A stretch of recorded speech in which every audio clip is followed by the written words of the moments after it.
Geri Pfeiffer has come here. She's sitting in the shade. It's a little warm out here and sunny, but she has a story that she wants to share with us.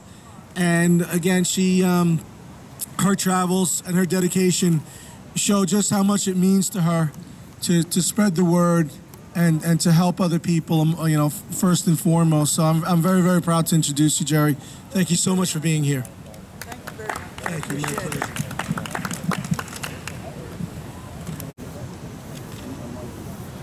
It has been very encouraging. A little closer to your mouth, Geri. It has been very encouraging to see so many people gathered here in our nation's capital for the Million Parent March. Kiss the mic. Kiss the mic. We come together at this time and in this place for one reason. Each of us has a taken child, grandchild, great-grandchild, niece, or nephew that we love, with the love that only we, their family of origin, can give. One thing we hold in common: we have been erased from our beloved child's life.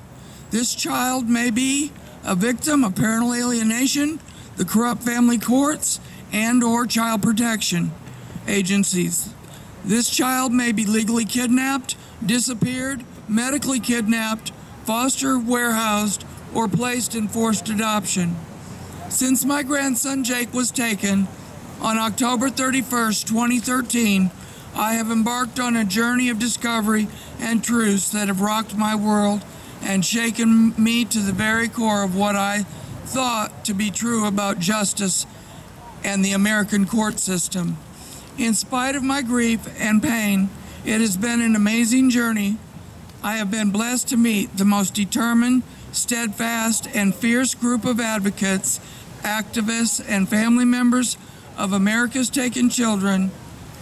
This road has not been easy, and we are nowhere near the end of our epic battle for our taken children. But we have come a long way.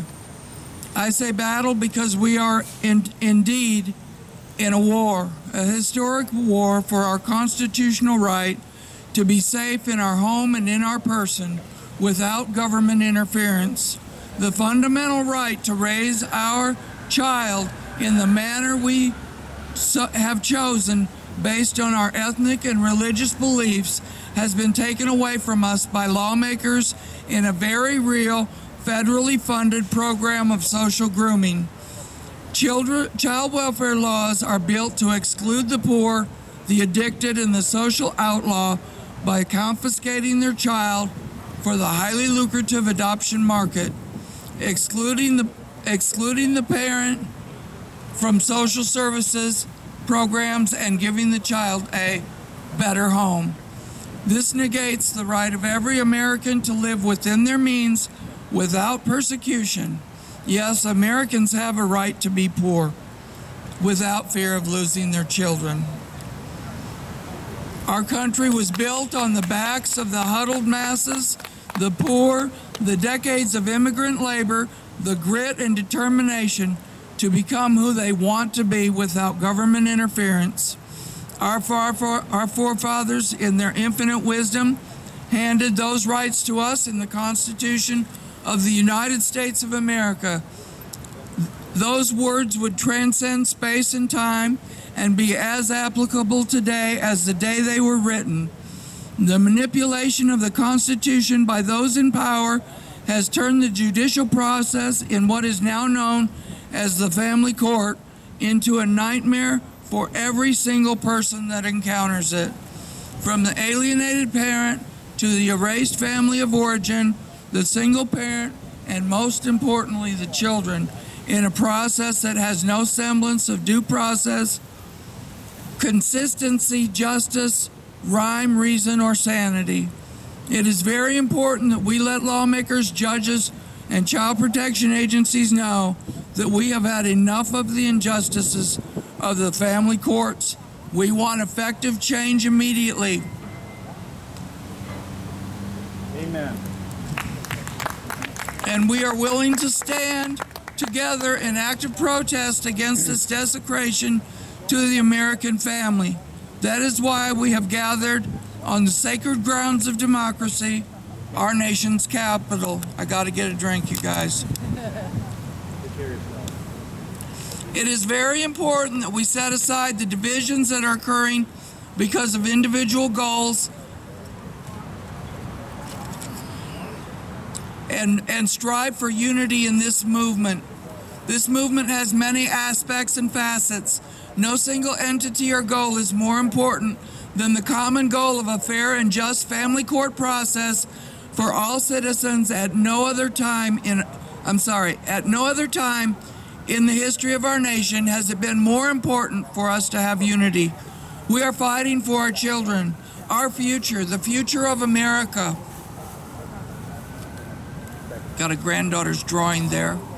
What I see here today is an army that will step up to the demand, an army that will not stand down, an army that will sacrifice everything, an army that is gathering for a sacred cause, our taken children. We will not continue to allow our government to harvest and barter our children onto an open adoption market or allow them to be placed in foster warehousing, institutionalized group homes, and care facilities for federal dollars. History shows us time and time again what happens when dictatorial laws are put in place to try to sequester a portion of society or crush the human spirit. The fall of Rome, the French and Russian Revolution, the American Revolution, just to name a few. We, the people, will not be dictated to by an out-of-control Congress any longer. I say to you, Mr. Congressman, hear us now or hear us in anarchy. The choice is yours. Know one thing, Mr. Congressman. We, the people, will no longer be denied our civil liberties. We will no longer accept the destruction of the American family and the travesty of justice called the family court. We, the people, want an end to incentivized adoption and the Title IV funding that allows CPS to work in tandem with family court judges to self-perpetuate the agency and their careers through maximization of federal dollars. Never far from my heart is the grief, pain, and depression of and loss of my beloved grandson, Jake Denzel Kumpion. I saw a huge disconnect between the court process and actual assistance for families to reunify. I wrote articles to assist parents in their fight for their children. As I delved into the corruption I was witnessing, I realized that I was looking at the largest Ponzi scheme that the world has ever known. That our very own government was duping its citizens under the appearance of justice. In my case, the truth is that a foster parent decided to adopt my grandson, and our case moved from reunification to termination of parental rights in a matter of minutes. This childless woman's future, her happiness, would come at a grievous loss to all members of my family. And this scenario is repeated endlessly in family courts across America, thousands, multiple thousands of times a day. This year, over 70,000 children will be adopted to strangers in America alone. An industry created on the barter of children in exchange for federal dollars is unjust, immoral, and illegal. We want it stopped, and we will not stand down. The American Civil War was fought over the very issue of obtaining human beings for cash or barter.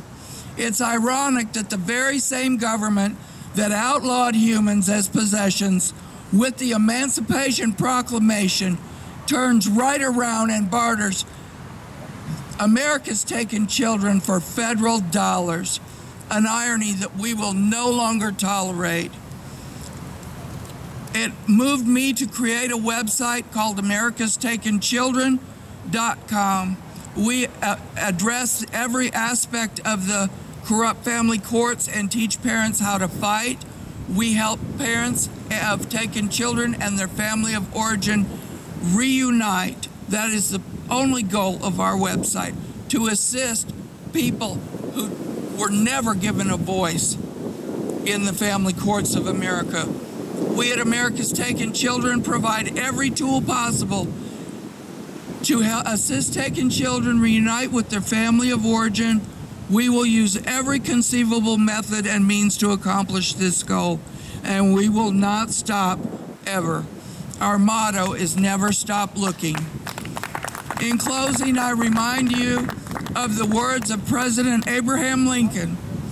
Any people, anywhere, being inclined and having the power, have the right to rise up and shake off the existing government and form a new one that suits them better. This is a most valuable, a most sacred right, a right which we hope and believe will liberate the world. I say to you today, we will exercise that most sacred right for our taken children. And so I close with a reminder from the activists of the civil rights movement, a slogan taken up by and used endlessly by the Black Panther Party in its efforts to engage, empower, and unite African Americans in their quest for recognition as equal citizens of this great country. Power to the people. Woo! Woo! Great job, Geri. Great job. Sorry I lost my voice. Everyone, Geri Pfeiffer, I'd like to thank her personally, really, for her inspiring words and for making this trip to come down. Please, please share what she has to say so we could really reach out and protect children and help them. Geri, please tell us again the name of your organization, where they can find you. AmericasTakenChildren.com. Thank you so much for your time. Thank you very much. Thank you. So, Geri, thank you for coming down and thank you for being here. Again, a truly inspiring person who's here to share her knowledge and turn her pain into power and to empower us to have some help.